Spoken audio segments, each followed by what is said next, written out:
Shopping smart means picking the packaging that is more Phoenix than Goblin. When you are shopping, you can create a lot of waste. You can have a whole mountain of trash end up on your counter if you are not being picky about the packaging that your items come in, okay? This is a great way to reduce the amount of stuff that is going into your trash can and increase the amount of stuff that you can reuse and or goes into the recycling bin. So as you know, if you go to Walmart, there's so much plastic packaging and just wasteful packaging that you don't necessarily want to bring into your house, but you kind of have to because you can't like just not go without food, okay? So one of the best things you can do is be picky about your packaging. When you are at Walmart and are buying peanut butter, instead of buying the plastic Jif container, you look at all of the other options and you find one with a glass jar. Because one, glass jars can be reused very easily, okay? Super easy to reuse glass jars. And two, glass jars are recyclable. Glass is infinitely recyclable, so it's a great option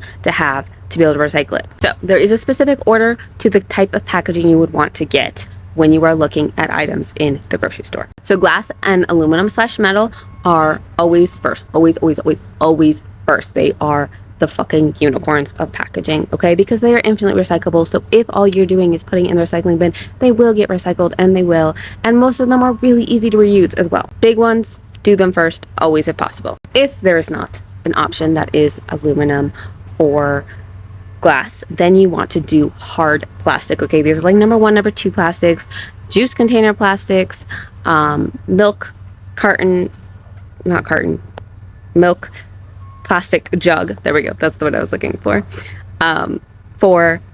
these options. This is because these plastics are generally recyclable in most cities, so I can recommend it because it should be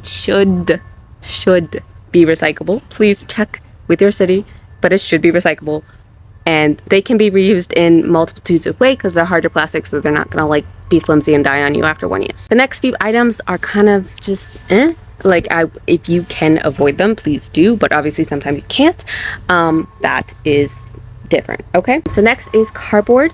Cardboard is iffy because most places cannot recycle it if it has picture, if it's waxy, if it's shiny, okay? Like you can recycle Amazon boxes because they're just corrugated brown cardboard, but you cannot recycle cereal boxes, okay? So if you can get normal brown boxes, you can get cardboard, but if it's just wax lined, then it's okay, but it's not great. The last two are the wax lined paper and plastic wrap, and these two are, if possible, please avoid at all times. Styrofoam as well, avoid if at all possible.